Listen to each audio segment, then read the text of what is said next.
Explainer. We literally interact with money every single day, swiping our cards, tapping our phones. But how often do we actually take a step back and ask what this invisible architecture really is? Or honestly, what it isn't? Well, a fantastic place to start is with this really profound observation from Yuval Noah Harari. He says, money is the most universal and most efficient system of mutual trust ever devised. Now, what he's getting at here is that money isn't some fundamental material reality. It's a psychological construct. It's built entirely on collective trust. At its core, money is just a story. And as we're going to see, it's a story that keeps changing. If you aren't super familiar with him, Dr. Harari is the Israeli historian behind massive bestsellers like Sapiens and Homo Deus, and because his work focuses so heavily on the cognitive revolution and the sheer power of human storytelling, his frameworks are honestly the perfect lens for us to use as we navigate the turbulent history of our global economy. Let's kick things off with Section 1, the Great Barter Myth. We were all taught this really neat, tidy story in school, right? The idea that early humans used a system of direct barter, like trading a chicken for some shoes, which eventually got too annoying and complicated, so they invented money. Well, the anthropological reality is completely different. It's actually vanishingly rare for anthropologists to find any evidence of true barter societies. What really came first was a system of credit and debt obligations, completely based on social reciprocity. You know, I'll scratch your back if you scratch mine. You give your neighbor some eggs today, with the unspoken understanding that they're going to help you build a barn next season. So the absolutely crucial takeaway here is this. Money was not developed to replace barter. It was developed to replace trust. In a tiny village where you know literally everyone, community credit works just fine. But as human societies grew larger and you suddenly had to transact with total strangers, that mutual trust just wasn't there anymore. You needed a physical, verifiable unit of exchange. Moving on to Section 2, Forging Trust in Metal. So how exactly did we make that massive jump from organic, community-based credit to clinking metal coins? Well, surprisingly, it was heavily driven by the militarization of money. See, throughout history, in times of peace, credit systems usually dominated. But during periods of war and generalized violence, that's when coin-based systems took over. Coinage essentially emerged to pay soldiers and fund wars. Think about it. If a soldier gets rewarded with plunder in some foreign land, how are they supposed to transport that value back home? Precious metal coins solve that problem perfectly. They let you carry the value of liberated loot across borders. And for the vast majority of history, money wasn't some strict state-backed monopoly either. It was this chaotic, cross-jurisdictional web of trust. Ancient Greece, for example, happily accepted Persian daric coins purely based on their metal purity.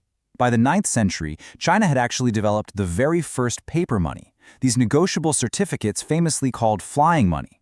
Over in Europe, you had private bank IOUs circulating right alongside centrally issued notes. And even the early United States heavily relied on the Spanish silver peso. Fun fact, that's actually where we get the modern dollar sign. It's literally just a superimposition of a P and an S standing for the peso. The whole system was incredibly decentralized. All right, let's look at Section 3, the accidental gold standard. Now, the shift to the gold standard wasn't some grand master plan. It was actually the result of a series of bizarre historical accidents. Let's trace this back a bit. In 1694, the Bank of England was founded, as a private entity, mind you, specifically to fund King William III's war with France. 2 years later, the legendary Sir Isaac Newton was appointed Warden of the Mint to combat counterfeiting. But in 1717, while trying to peg the prices of gold and silver, Newton accidentally set the price of silver just a bit too cheaply, and this mistake completely drained Britain's silver reserves offshore. Decades later, over in the US, Alexander Hamilton drew on Newton's work and set a US metal ratio of 15-1. But when massive silver mines were discovered in Nevada, the market ratio shifted, which triggered this huge arbitrage loop. The exact reason this happens is perfectly explained by Gresham's law. It's this core economic principle stating that good money leaves circulation, leaving bad money traded. Because of those arbitrage opportunities that Hamilton and Newton inadvertently created, silver was heavily hoarded or traded out for profit. So entirely by mistake, some of the most brilliant minds in history had essentially chased silver out of the market, leaving gold as the lone dominant reserve, and boom, just like that, the monometallic gold standard was born. But the reality of the gold standard was basically a brutal equilibration loop. Because paper currency was directly backed by physical gold, if a country ran a trade deficit, the gold literally physically flowed out of the economy. That immediately shrank the domestic money supply, which then inevitably triggered severe, deeply painful price deflation. The human toll of this incredibly unstable system was just staggering. You had a rigidly fixed metal supply constantly clashing with banks that were rapidly multiplying and lending out credit. Because of this, the 19th century saw a major banking crisis and bank runs roughly every 10 years.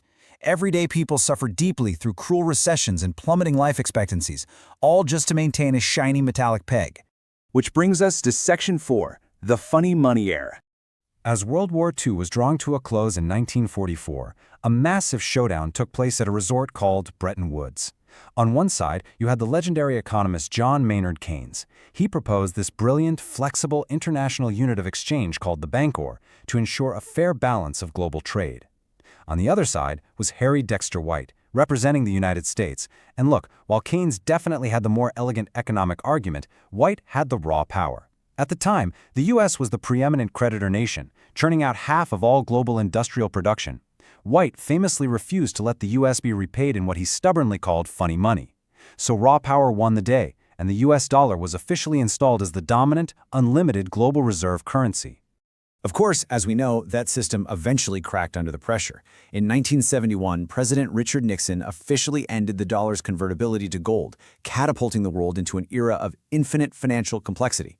We totally abandoned physical metal and moved into this modern system where central banks manage an essentially limitless funding supply. They do this using incredibly complex formulas, yield curve controls, and quantitative easing. Money became entirely detached from physical limits. Which brings us right to the present day. Think about the recent pandemic. Governments collectively spent unfathomable amounts of money, literally trillions of dollars, funded by central banks, just to rescue economies and keep populations afloat. But this massive, sudden creation of money acts like a distorting mirror, bending our economic reality and leading directly to the sharp inflation we're all feeling today.